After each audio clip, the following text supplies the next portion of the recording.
Hi, this here is the Lynk & Co. 02. And if you're based in China, you might be saying, hold on, that's a Z20. Yes, you'd be right. The Lynk & Co. Z20 recently arrived in a lot of European markets as the Lynk & Co. 02. And whereas the Lynk & Co. 01, which I absolutely loved, click on the card up there in the description to watch that review. The Lynk & Co. 01 was a plug-in hybrid. This is an EV. And well, there's a lot to say about this vehicle. Let's check it out. Let's start with the front end and make it quick because my phone is going to overheat. So you have those tooth-like daytime running lights up there. They're unique to Lynk & Co. vehicles now. It's their new defining feature. You have the headlights way low down in the bumper. I had to ask the dealership staff if that's legal, if regulations allow that. And there's the small cooling opening for the batteries and the motors. Or the motor, rather, and the radar for your adaptive cruise control and what have you. By the way, this color is called Cosmic Blue, and it's lovely.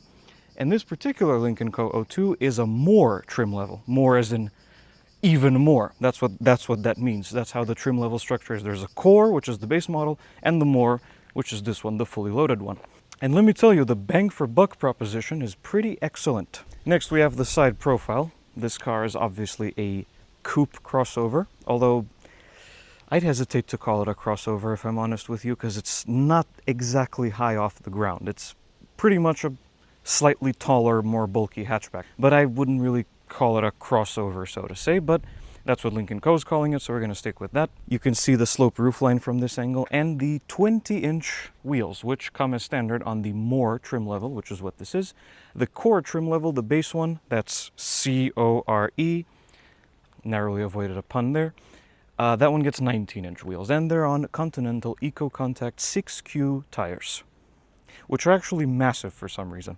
And finally, the rear end, which, well, okay, I said that the design is unique and original. I am getting slight Toyota CHR vibes from this rear end here, but it is otherwise a pretty interesting design. I love the 4 slat taillights, and that panel right below them with the LEDs, those are the turn signals. And I love the shape of the roofline and its wheel at every corner sort of design, made possible by the fact that it's an EV. That back window does carry a bit of a flaw though, and we'll get to that later. I should also mention there's a contrasting black roof on this one, and there's a full-length sunroof, but more on that later. I like that little flash of silver down there on the rear diffuser. Overall, the Lynk & Co. 02's design is actually pretty fantastic. I like it very much. Now that we're done talking about the Lynk & Co. 02's design, let's move on to practicality. First things first, the key fob. Yes, even though this is a brand new electric car, it has a key fob. It has this lovely little purple bluish finish on one side, and on the other you'll have a big membrane with 3 buttons, lock, unlock, and the cargo door release. Even though it has a key, other than these 3 functions that are on it, you don't really need the key very much, as I'll show you in a second. Anyway, hold down the tailgate release button. Boom.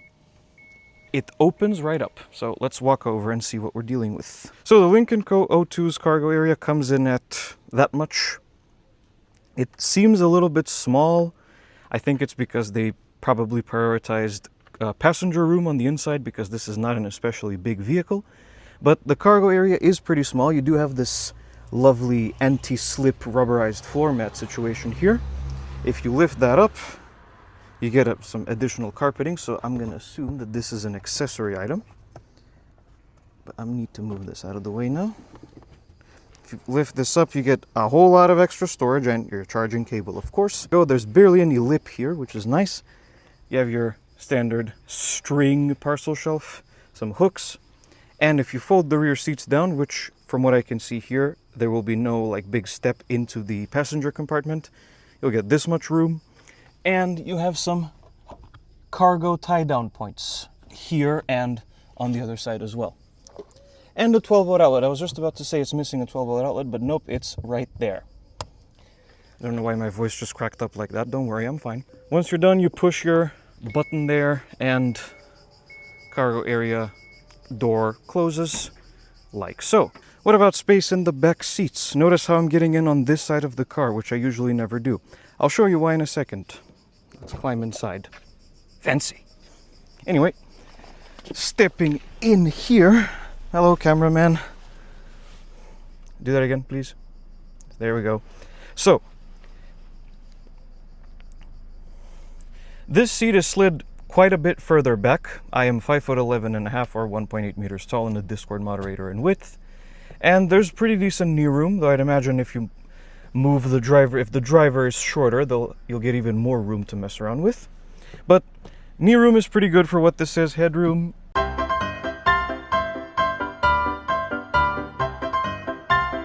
That was unnecessarily awkward. Anyway, headroom.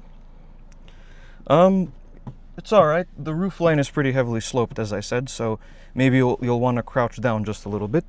Although one massive benefit is that the floor is completely and entirely flat. So even if you get the tiny middle seat here, you should have no problems. There's also a USB-C port and a USB-A port for charging devices. And if you fold down the armrest, you get two cup holders with a little yellow accent. More on that in a second. Sadly, there don't seem to be any oh shit handles in the back, so good luck on that one. At least you have some hooks here and a little climate vent. I like that the climate vents are in the B pillars and not the center.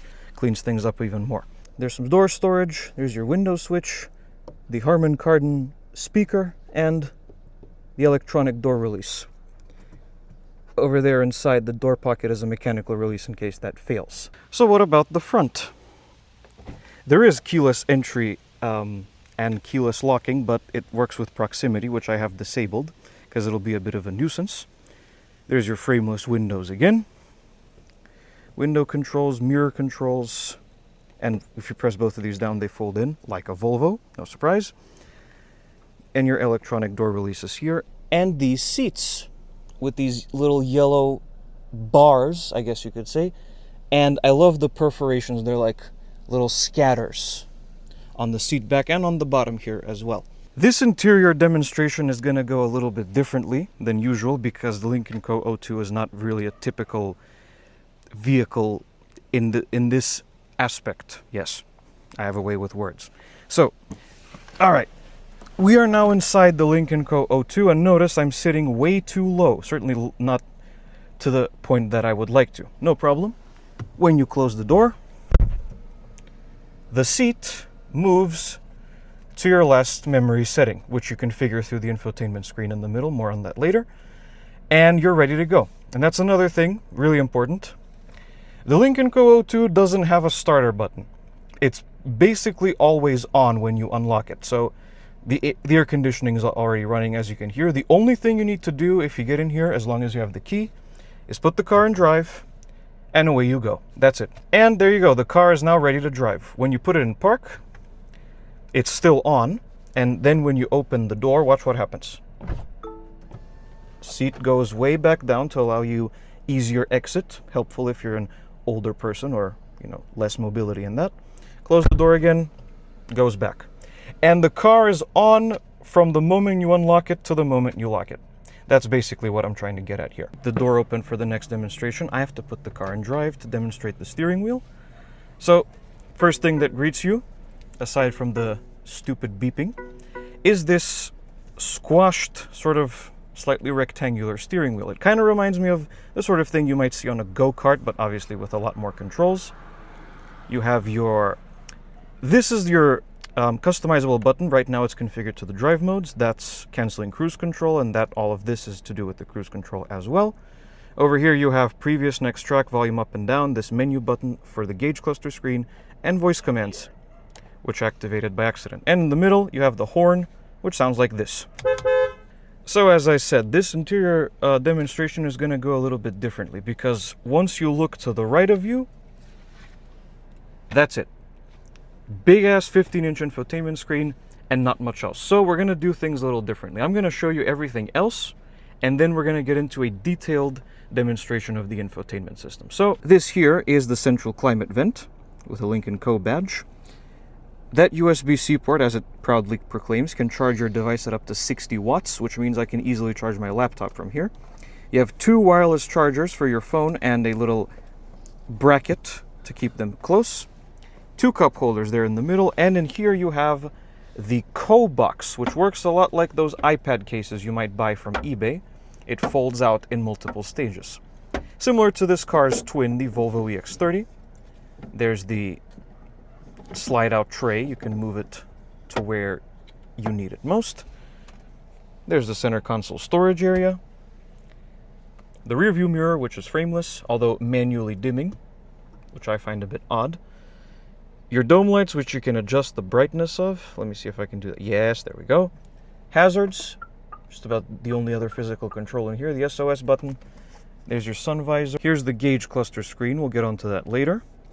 Turn signals and wipers. Shifter that you saw already. This sensor is for getting IDs about the driver. You can unlock the vehicle using a Face ID sort of system, although it's not set up yet, and it's also your sensors for the driver attention alert safety system. Here's your door panel. Again, electronic door release, mechanical in case that fails, door pull, Harman Kardon speaker, window switches which operate backwards unfortunately, mirror controls, power locks, and child locks. This panel here and the identical panel on the other side is your ambient lighting, hood release, and obviously the seat controls on this side. And as far as physical controls, or indeed things that have nothing to do with the screen here, that's it. So let's get into the screen. So then let's talk about the infotainment system. This is a 15-inch screen, and because so much of it has so much to do with the car, I'm not going to be brief about it like I usually am. We're going to go through every single option. This is the home screen, as you can see. You have some shortcuts here. That's Apple CarPlay, that's your phone, and that's vehicle status. If you tap it, it takes you to that corresponding menu. Some miscellaneous icons there, and more here. And on the bottom, you have heated seats, driver side temperature, fan speed, which actually takes you to the climate control menu, front defrost, home screen, app drawer, your last used app, volume control, the voice assistant, temperature for the passenger side, and your heated seats. So let's jump into the app drawer quickly. This is the first page of apps. You have Apple CarPlay, you have the settings, which are really important. You have the 360-degree camera, which is excellent, very high res and very helpful. Obviously, you can also activate that by putting the car in reverse as well. There's the map, your phone, the radio, a Spotify app, Bluetooth music, USB music, the selfie camera, which is this thing here, your image gallery, your roadside assistance, for which you have a separate button as well. And on the second page, you have car sharing, because Lynk & Co. still operates the car sharing model elsewhere in the world, and this little fabric loop has something to do with that as well. Car guide, find apps, like an app store, Android Auto, Game Link. You can connect a gaming device and use the screen as your monitor. Great idea. Collab, probably something to do with podcasts, I'm not sure. Inbox, and again, the car status menu that you already saw. Climate controls briefly. There's your fan speed. You adjust the direction of the air using these little options. You have to turn up the fan speed slightly to see the air coming out more clearly. There's AC, max AC, auto, eco, recirculating, heated steering wheel, rear defrost, zones up there. And yes, thank you. At a very appropriate time, it disappeared. So now, let's jump into the vehicle settings, because they are incredibly important. First of all, drive. This is where you can change your drive mode. You have your parking brake, one pedal driving, which actually works really well. More on that in a second. Stability control off, hill descent control, regen braking, only 2 options for that, unfortunately.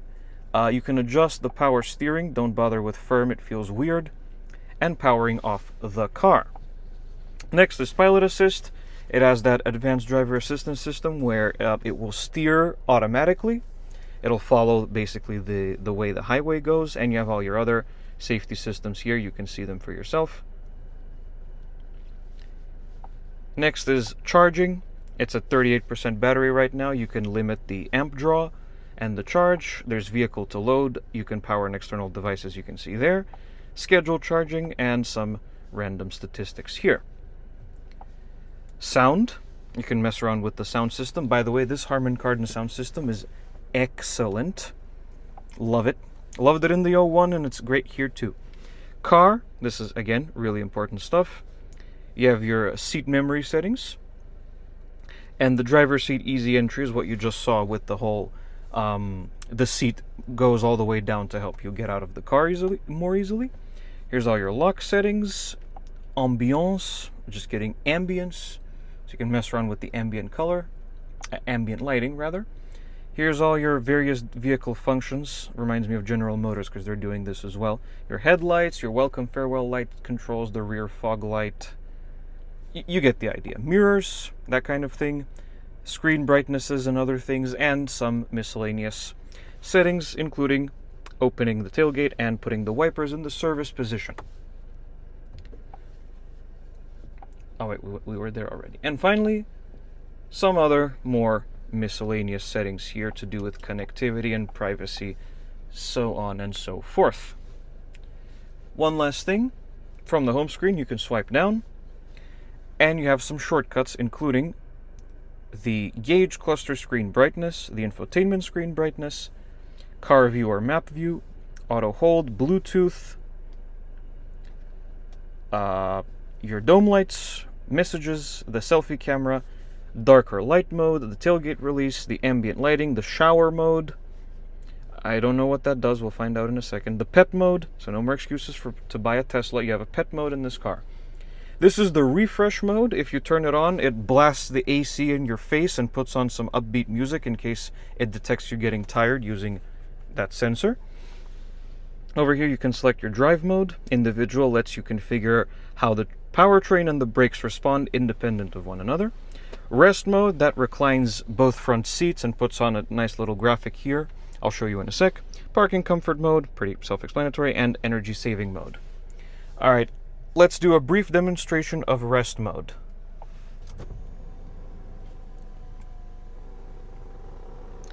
This is a great idea, say if you're... Oh dear.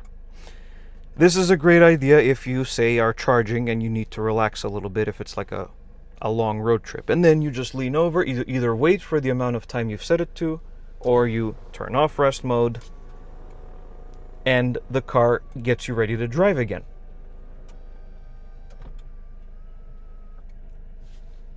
Okay, cool. In the rest mode settings, you can change what's shown on the screen and how long it lasts. Or you can, disable the timer so it's indefinite. And that's the infotainment screen in the Lynk & Co. 02. Very responsive and pretty easy to use, which is important because most of the car's functionalities have to be controlled through that. We're going to briefly show you the driver information system as well.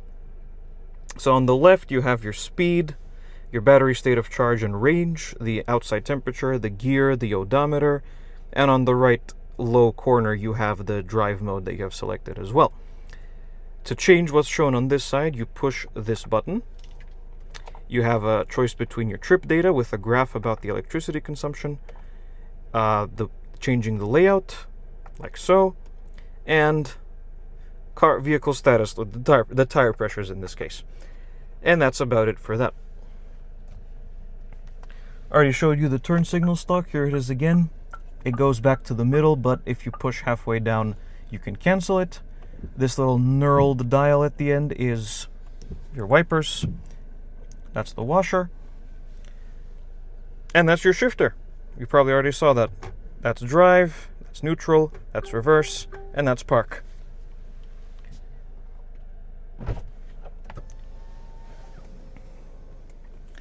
So that's about it for the content in the Lynk & Co. 02's interior. So let's move it along to quality and storage. The quality is absolutely excellent. You'd be hard pressed to find any hard plastic in the usually suspect places. There is some hard plastic, so here, but the rest of this is all lovely padded stuff with some leather-like trim here and this soft touch plastic all around the dash. Everything feels solid and well put together. There's no flexing in the screen. It's all very well done. And as for storage, there's a big door pocket for, bottles and what have you. There's the cup holders and the storage, the phone storage with the chargers that I showed you, the Co box, and all its lovely functionality. By the way, it's held down with magnets, which I always approve of. Center console storage, It feels like there's a second layer here, but there's not. And the glove box. So overall, while the Lynk & Co. 02 is a different place to be, it's an excellent place to be. Finally, the powertrain. Yes, we're not under the hood because this is an electric car. So, the Lynk & Co. 02 currently in Europe is available with one powertrain option, and that's a single electric motor on the rear axle, developing 272 horsepower or 200 kilowatts. As an avid viewer of aging wheels, I know that people who watch videos about electric cars like to get a little nerdy about the battery specs. So here you go. Currently, there's only one battery pack. It's a 66 kilowatt hour, 400 volt pack with a nickel metal cadmium chemistry, yes. So the total range according to WLTP is about 440 kilometers. And with some rough math that I did based on the consumption that I got while driving the car, that's totally doable. Charging, it can charge at up to 150 kilowatts on a DC charger, and it can top up from 10 to 80% in about 30 minutes, which is standard. As for AC charging, you want the more trim level if you want faster AC charging, because the base model gets an 11 kilowatt onboard charger, while this gets a 22 kilowatt onboard charger. Total charge time on the 22 kilowatt onboard charger is about 4.5 hours. So how does it drive? Let's take it out on the road and find out. And one important thing, there's a frunk in here. It's really small, admittedly. I think that's something with the climate control, it's wearing away. There's a frunk. I fully expected there to not be a frunk. I think this is the first EV I've driven that has one. And if you look closely, clever. Very nice. That's about it, really. Let's get this car out on the road. And we begin, as per usual, with town driving. I apologize for the little bit of wind noise you might be able to hear behind me, but my AC is on because it's still hot out here. And also I apologize if my voice sounds a bit weird, but I am a tad bit sick. Anyway, town driving in the Lynk & Co. 02 is about what you would expect from an electric car. In other words, very good. Generally, when I drive an EV, I keep it in eco mode for town driving more often than not, and it is very good. It's still responsive and the throttle is still very good, and the steering, as I said before, it's adjustable. When I picked up the car, it was in sport mode, it was heavy, and I didn't really like it all that much, but I switched over to soft, or light, I should say, and it was very nice. Generally speaking, the town driving experience with the Lynk & Co. 02 was fantastic. One complaint I did have, and I still have, is that the rear window is positively minuscule, but the parking cameras and the parking sensors are here to help out in situations like that. One thing I'm gonna have people wondering is the electricity consumption. So with the Lynk & Co. 02 across all different kinds of driving environments and situations and across all three drive modes, I averaged 13.9 kilowatt hours per 100 kilometers of driving, which in miles per kilowatt hour converts to this much. In other words, when you do a little bit of math, the total expected range with this consumption should be 475 kilometers, which is actually a little bit better than the WLTP proclaimed 445. But again, your mileage may vary depending on how you drive it and where you drive it. Speaking of, let's move on to the highway, where again the Lynk & Co. 02 excels. It's plenty powerful enough, and because it's an EV and it doesn't have any issues gathering speed, it was very comfortable doing highway speeds, and there was basically no noise at all. There was a tiny bit of noise from the tires, and a tiny bit of wind noise, more than likely owing to the car's frameless windows, but other than that, the experience on the highway was very good. I also want to take a moment and praise the ride quality of the Lynk & Co. 02. Usually electric cars, for a whole bunch of reasons, have rather firm rides, and I wouldn't necessarily call it super soft and plushy on the 02, but it was surprisingly comfortable and supple considering what it is, so bonus points to Lynk & Co. for that one. And for dynamic driving, well, all of the benefits of this being an electric car were very easily noticeable, and the 02 was a cracking, fun car to drive. Very responsive, quick, the steering was well weighted, if you let it do its thing and not adjust it yourself. The low center of gravity means that cornering is pretty much flat, and overall, the entire experience behind the wheel of the Lynk & Co. 02 was incredibly pleasant. And I said this before with the 01, and I'm going to say it again, Lynk & Co. once again has a smash hit in this segment, and this is one of the most comprehensive, complete, and overall incredibly well executed EV experiences I've ever had. So it stands to reason that the Lynk & Co. 02 gets a score of 9 out of 10. I apologize for speaking so quickly, I don't know what happened. It's probably the copious amounts of coffee in my system right now, but it's very easy to summarize the Lynk & Co. 02, which is what I just did. And thank you so much for watching this video, everybody. If you liked it, be sure to hit like and subscribe to the channel. Also follow along with the community tab for updates on upcoming videos, and follow me on Blue Sky. There will be a link in the description below, and I will see you guys in the next video. Goodbye.